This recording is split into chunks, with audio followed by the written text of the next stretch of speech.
When you have these equity highs that you slip away from and you have drawdown, it literally feels like you're walking up to a mountain and you're looking up, getting a kink in your neck as you look up at the height, and you tell yourself, I gotta get all the way back up there. When before, when you were building it up, you didn't look at that like that. You were just trying to take one trade at a time. It was just one step at a time, like a rock climber. Where's my next foothold? Where's my next gripping point? That's all you cared about. You're doing the right thing. That's following the model. Now what's happening is when you are in drawdown, you're looking up at that mountain, that peak that you slid down from. And you're thinking, how am I going to get back up there? Well, fuck, how did you get there the first time? Incremental, modular steps. Basic, boring, following the rules, doing this, expecting that, doing this, expecting that, one piece at a time. Think about it. Before you go into drawdown, you're not trying to do crazy shit. You're just trying to do what's the next trade. Do that. Stop. Make your money, be done, turn the charts off, wait for the next session, wait for the next trading day. It's business. But now you're looking at that same business that you now have a loss. You're in drawdown. You're looking up at that old equity high, and you're telling yourself, this is going to be so hard to get back up to that. I just want to get through it really, really fast.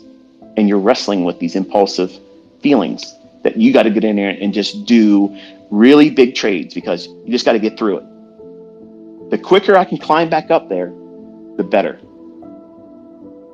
When that's absolutely the worst mentality to have.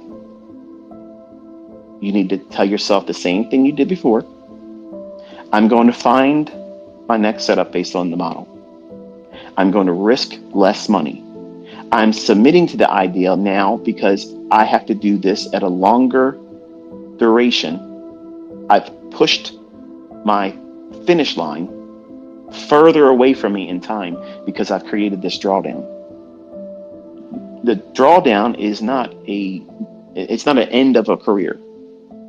It's a struggling point you have to wrestle through, yes. But the wonderful thing is, once you go through that first drawdown and you mitigate all of that, but you do so correctly. The worst thing you can do is go in there and YOLO, you only live once type trading, to try to get it all back in one fell swoop. It's over. Because what you'll think, if you are able to do that by luck, is that you're better than you really are. And that drawdown has not had any lasting impression on you to prevent you from being reckless in the future. So you're looking up at that peak, that equity high that you drew down from, losing trade here, losing trade there, and now you're in drawdown.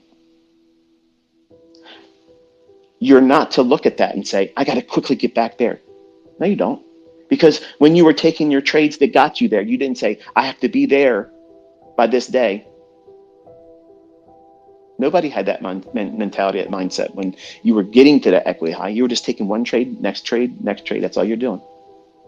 But now, because you're in drawdown, your whole entire perspective about yourself, your abilities, and how it is that you're going to get back up there is completely distorted.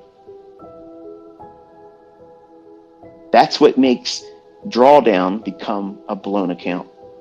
Not understanding that mentality that you're now holding is extremely fragile. It's so brittle that the next trade you put on, you're going to be so hypersensitive to every little fluctuation that it's going to make you scared. You're going to be impatient about it. You will not be willing to sit through the stop being hit again. You're going to be more likely to not want to use a stop loss like he did on Friday morning.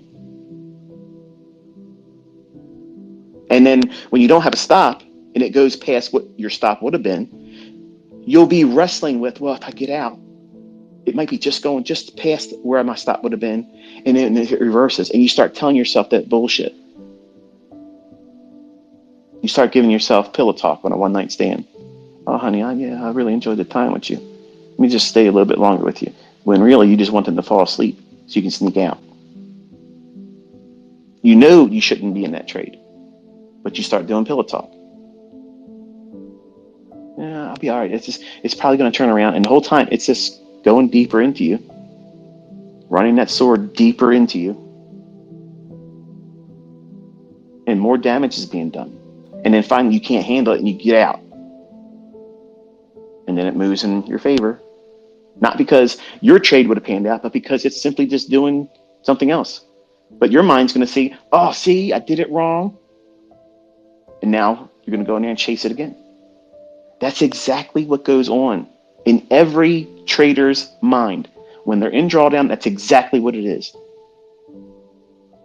So the only thing that is actually good about this is it happened on a Friday. So it forces 48 hours of decompression. You have to take time. You have to reset yourself. You got to remind yourself with positive self-talk that nothing has changed. These markets are still going to book the same way they book all the time. They're going to run for liquidity. They're going to go from premium to discount, discount to premium. They're going to run to inefficiencies. Everything's going to operate on time. You just did something incorrect. In this moment, because he's new, he doesn't have but just a couple of days of journals to look at. So he doesn't really have a plethora of experience of leaning back on when it was good. This is why it's essential for you to be demoing, well, not demoing, to be journaling.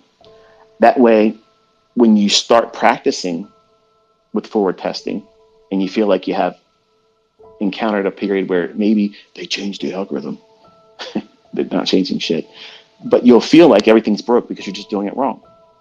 And you'll feel depressed. You'll feel like you're not getting it. You go back to your journal and you read those entries where you saw this coming. The chart looks like this, and you feel better about it. And it gives you the motivation. It cheerleads you through it. He doesn't have that. So it's a lot harder for him right now because he's shamed, wanted to impress dad, wanted to do well, wanted to do something independent, all of himself. And then he did that. And I told him, I said, listen, don't be afraid because you did this to be able to go forward. Don't let it bog you down to make you feel like you're going to never be able to do this, because you're going to tell yourself all this weekend that you made a mistake and you want to be able to go back in time and never have done it. It's every trader's, regret. When they lose money, we all want to go back in time and not push the button on that trade or start trading on that day when you knew really isn't anything in there to be trading, but I got time and get in and push the button. Maybe I'll get lucky and get some kind of a win. All those things we know after the fact, where hindsight's perfectly 2020, and you can go back and pinpoint what it is that you did wrong. He's experiencing that for the first time right now.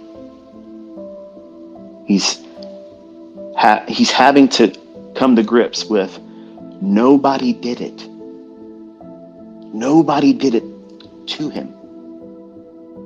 And he's looking for some way internally how he can take the responsibility and place it on something outside of himself. Just like I did when I was 20, and just like you listening to me. Even the people that say I'm a fraud and my stuff doesn't work, that shit's the truth about you too. You want to find some kind of external reason why you fucked up because it's uncomfortable. And that's what this industry does. It's a perfect mirror. It's better than the mirror when you go to your restroom and you look at yourself in the morning, brushing your teeth, getting yourself ready. That mirror just shows you a reflection of you. This industry shows you who you really are. Because you can lie in that mirror. You can comb your hair and put makeup on and shave your face and put contact lenses on that are a different color. You do all kinds of shit to change that. You can't wear a mask in this industry. All the masks fall off. As soon as you push that button, the real you is exposed. The real person inside of you, the person making the decisions, the one that's driving drunk behind the buys and the sells. That's it. That's the person that's responsible. And that sometimes is extremely difficult for an individual to take. It's extremely stressful. It's alarming sometimes when you discover, wow, I don't really have it all together. I thought I had it figured out. I had all these things, planned with all this success. And then when you put that trade on and you wrecked yourself, and then you tried to fix it, not knowing what it is you're doing, and then becoming impulsive, instead of realizing that, okay, I caused this situation, let me take a step back and slow down. That doesn't happen. It's speed up, do more of the same stupid stuff, and get worse. Why do you do that? Cortisol, adrenaline, and not knowing what you're doing. Remember, in your mind, it's the equivalent of you standing in your house with every wall on fire. The room you're in is filling up with smoke. It's an emergency. Outwardly, someone looking at you, they would never feel like that's what's going on inside your head. They happen to walk by, look at you at your trading desk. Yeah, you're in drawdown. Maybe you're not smiling, but they don't feel like you're going through any kind of emergency. But inside, the whole fucking world's coming to an end. And then what are you doing? You're trying to put out all those fires. That's what he experienced. That's what I experienced when every time I blew an account. That's exactly what you experience all the time too.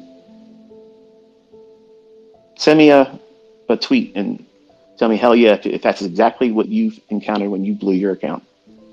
And you'll see, you're not the only one. Everybody has gone through this at least a dozen times. Not just once, a dozen times. And until you get to that point where you know your model and you have mastered yourself, 18-year-old kid, especially a male, I mean, he's never going to be in control of himself. Not at 18. There's too many chemicals, being pushed through his natural development. I mean, he's at the peak of his testosterone too, so he feels like he can do everything, like he's superhuman. And that's why it's a little bit harder of a prick to his ego and pride when any failure comes, because he thinks that it should be the same feeling he has when he does anything else and succeeds at. So it's good for him to be humbled. It's good for him to learn like he's learning right now. It's also good for Dad because I didn't give him money, because he would have probably spent more money in drawdown or blown the account without me being there. So in a lot of ways, I'm very thankful that he took this initiative to go this route. And I think that's the reason why he wanted to do it, because he knew his own impulses. He had it in his head. He didn't tell me, but I can tell you now, as I'm talking to you about and thinking about it, he had that in mind.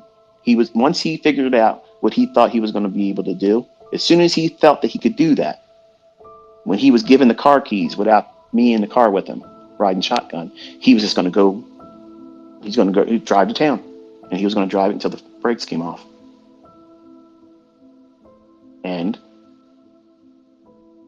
thankfully, he ran out of gas. And that threshold that they put you through, or two, and stop you, that's what he hit. So he didn't go off the